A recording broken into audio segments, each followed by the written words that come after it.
어제 여러분은 기도 많이 해주셔서 암 환자 돕기 사랑의 바자에 가서 참 하루 은혜 가운데 잘 마치고 왔습니다. 사진 올려주시죠. 어제 날씨가 많이 춥다고 그랬는데 또 낮에는 좀 따뜻하고 좋았어요.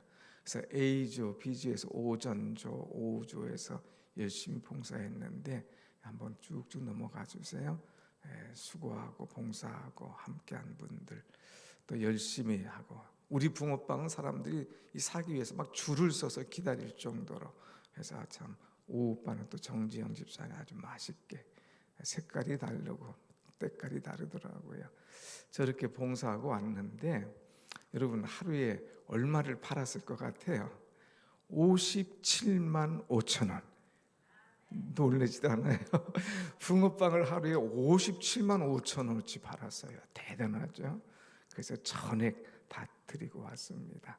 아마 13그룹이 이렇게 했으니까 그것도 3일간 하면 적어도 1,000만 원 이상의 수익금이 나오면 암 환자를 돕기 위한 이 바자에 성공적으로 되지 않겠나 싶은데, 그 병원장님도 행정부장도 거기 그 원목실장도 얼마가 나올까 궁금해해요.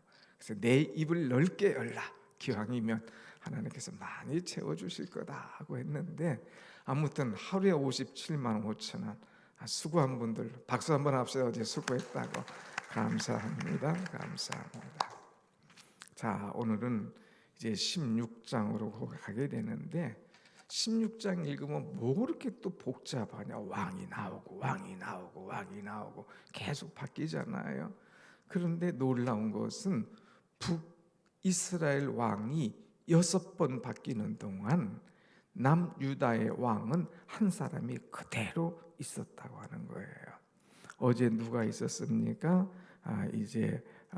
남유다 아사 왕이 딱 다스리는 동안 이 사람은 41년간 유다를 다스렸어요.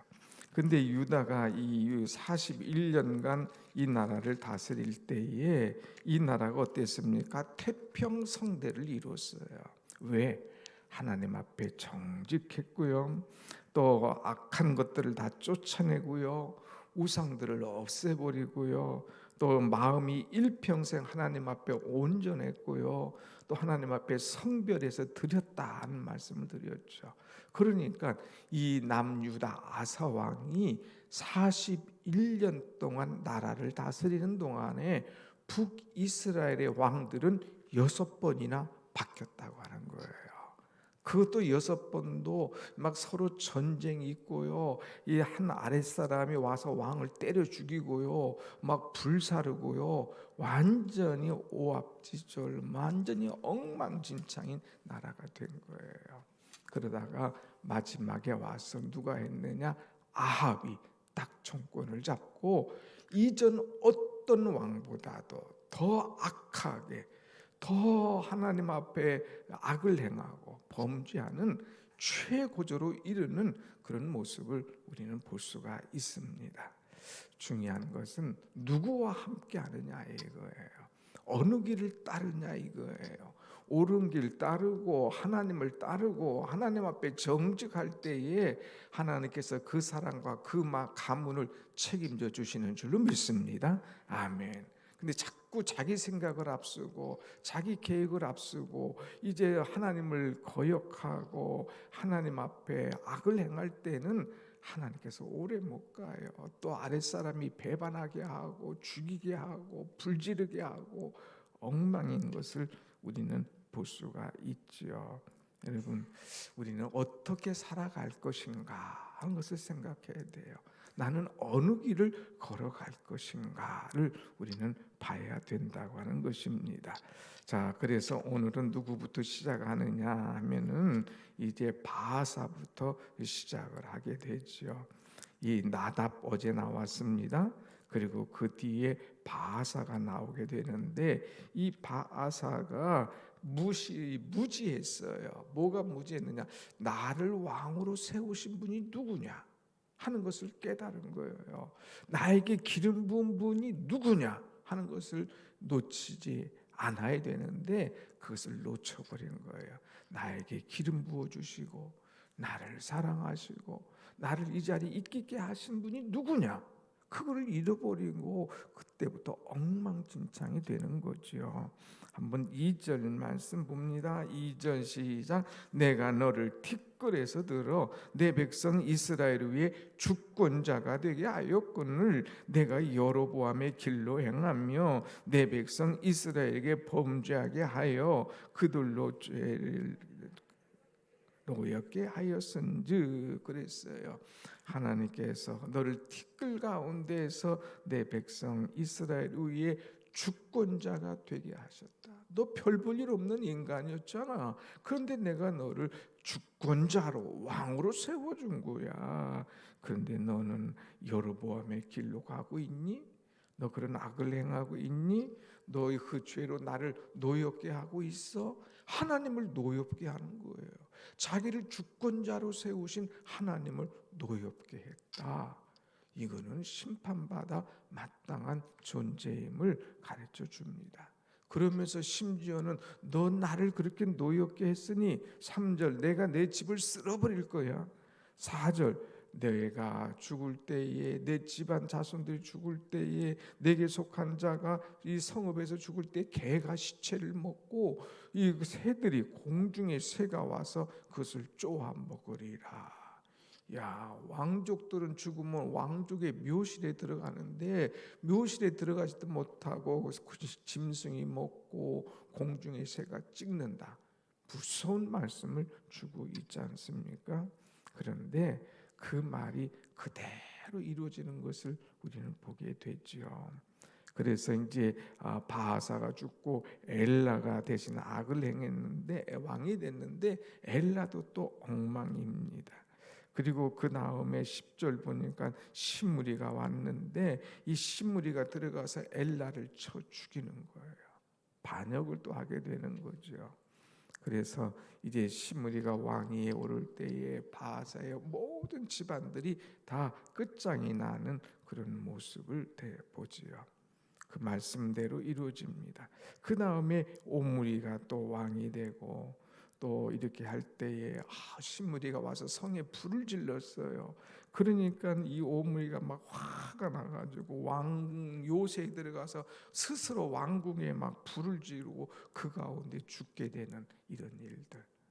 어떻게 한 나라가 이렇게 망할까? 이렇게 불타오를까? 이렇게 서로 죽이고 이렇게 끝장나는 그런 일을 했을까? 또 나와요. 그 이유가 19절 같이 봅시다. 19절 시작. 이는 그가 여호와 보시기에 악을 행하여 범죄하였기 때문이니라. 그가 여로보암의 길로 행하며 그가 이스라엘에게 죄를 범하게 한 그 죄 중에 행하였더라 그랬어요.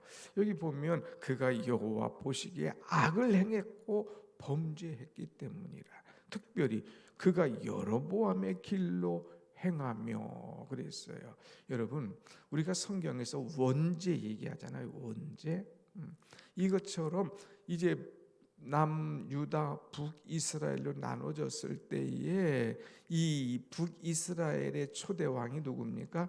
여로보암. 근데 이 여로보암이 행한 악한 일이 뭐냐? 자꾸 이 백성들이 남쪽에 내려가서 예루살렘 성에서 제사 드리고 하나님 앞에 예배를 드리는 것이 싫은 거예요. 저들이 다 저쪽으로 다시 가면 어떡해? 그래서 제일 위에 이제 단에다가 북쪽에다가 단 지역에다가 그리고 제일 아래 배달에다가 뭐를 만들었어요? 금송아지. 그리고 금송아지를 하나님이라 하고 그 우상단지를 섬기게 했잖아요. 하나님이 제일 싫어하는 악한 일을 행했지 않습니까? 그래서 하나님께서 그 북이스라엘을 가만두지 않는 거예요. 그러니까 모든 이 왕조들이 사람들이 여로보암이 행한 그것을 다 따라하는 겁니다. 내가 가정에서 잘못되고 영성이 흐트러지면 자식들이 그것을 보고 다 따라온다니까요. 그러니까 여러분, 자녀 교육, 자녀를 위해서 기도하는 것도 중요하지만 자녀에게 하나님에 관하여, 교회에 관하여, 주의 종에 관하여 여러분 함부로 해서는 큰일 납니다. 왜? 자식이 그걸 봐. 아유, 하나님 어떻게 이럴 수가 있어? 아유, 교회가 어떻게 이래서? 아유, 목사님이 어떻게? 밥 먹다가 엄마 아빠가 불평하고 얘기하면 자식들이 그걸 봐. 그럼 닮어. 오히려 아버지보다 더한 자식이래. 그러니까 북이스라엘 왕족 그대로 갈 수밖에 없는 거예요. 그러나 다르게 여기에 남유다처럼 하나님이 어떤 분이냐? 최고. 그 하나님 앞에 우리가 마음을 들이자. 하나님을 섬기자. 하나님께서 이렇게 우리 가정에 복 주시고 은혜 주셨어. 야, 우리 교회 와서 우리가 얼마나 은혜를 받았니? 목사님을 사랑하고 위에서 기도하자. 이렇게 가족들이 나가면 애들이 본보고 그 가정이 더 잘 되는 것을 우리는 보지 않습니까? 아버지가 중요해요. 가정의 제사장이 중요해요. 그 은혜 피가 흘러야지. 그 반역의 피가 흐르면 거기는 끝인 거예요. 그래서 여기 여로보암의 길로 행하여 계속 나가오잖아요. 여로보암의 길, 여로보암의 길, 금송아지의 길, 우상의 길, 죄악의 길, 그러다가 끝나는 겁니다. 한번 보세요. 25절도 보십시다. 25절 오므리가 여호와 보시기에 악을 행하되 그 전에 모든 사람보다 더욱 악하게 행하여 그랬어요. 오므리도 또 마찬가지로 나옵니다. 하나님 앞에 진노하게 되죠. 그러다가 가장 악한 왕이 딱 등장을 해요. 그 왕이 누굴까? 아합. 여러분 29절 보세요. 29절 유다의 아사 왕 제38년에 오므리 아들 아합이 이스라엘의 왕이 되니라 그랬어요. 그래서 22년 하게 되는데 30절 한번 읽어볼까요? 30절 시작. 오므리의 아들 아합이 그의 이전의 모든 사람보다 여호와 보시기에 악을 더욱 행하여 그랬어요. 하나님 앞에 악을 행하는데 그 이전에 어떤 사람보다 더욱 하나님 앞에 악을 행하는 사람. 그래서 또 한번 보세요. 조상을 또 끌어오잖아요. 31절 시작. 느밧의 아들 여로보암의 죄를 따라 행하는 것을 오히려 가볍게 여기며 시돈 사람의 왕 옅바알의 딸 이세벨을 아내로 삼고 가서 바알을 섬겨 예배하고. 여로보암의 죄, 그건 가벼워. 그러니까 여로보암의 죄보다 훨씬 더 무겁게, 훨씬 더 큰 죄악을 이 아합이 짓는 거예요. 그래서 여로보암은 그래도 자기 민족들과 함께 살았지 않습니까? 금송아지 만들어서 절을 하라고 했지 않습니까? 그런데 여기 느밧의 아들 여로보암보다 이 아합 왕은 더 악해가지고 이제 시돈 사람 옅바알의 딸 이세벨을 데리고 왔어요. 그리고 아내로 삼았어요. 그리고 바알 성전을 섬기고 바알에게 예배하게 하고요. 또 사마리아에는 또 이제 제단을 쌓고요. 아세라를 섬기게 하고요. 그러니까 바알신, 아세라신, 이제 금송아지가 아니에요. 바알신, 아세라신, 이것들을 섬기는 선지자들이 400명, 450명, 850명의 선지자들을 키우면서 나간 거예요. 완전히 나라를 뒤엎는, 여로보암과는 비교할 수 없는 그런 악한 왕이 되는 거예요. 그런데 여러분, 성경은 참 은혜로워요. 이런 악한 왕이 왔을 때에 하나님께서 그에게 누구를 붙여서 이 악한 왕과 싸우느냐? 누구를 붙였어요? 엘리야를 붙였어요. 그래서 여기 보면 북이스라엘의 선지자 아합 옆에 엘리야가 딱 나와 있죠. 그래서 이 표를 보시라고 한 거예요. 이 아합 옆에 엘리야. 그래서 엘리야가 딱 왕이여, 내가 그럴 수가 있느냐 하면서 왕에게 확 하면서 강한 엘리야가 나와서 이제 아합과 영적 싸움을 일으키는 모습들이 쭉 나옵니다. 그래서 내일부터는 엘리야가 등장하는 거예요. 그래서 엘리야가 등장해서 이 아합과 어떻게 대결하는가, 영적 싸움을 어떻게 해야 될 것인가 하는 것을 우리에게 보여주고 있죠. 오늘 사랑하는 여러분, 말씀이 길지만 정리가 되지요. 한 사람이 잘못 들으니까 6대가 엉망이 되는 것. 그런데 이 남유다는 한 사람이 바로 서니까 하나님께서 그 나라를 태평성대를 이루게 하고 은혜 가운데 나라를 이끌어가도록 축복한 거예요. 나 한 사람이 얼마나 중요한지, 하나님 앞에 바로 서는, 하나님께서 옳다 인정해 주시는, 하나님께서 축복하시는 여러분과 여러분의 가정이 되시기를 간절히 축원합니다. 아멘.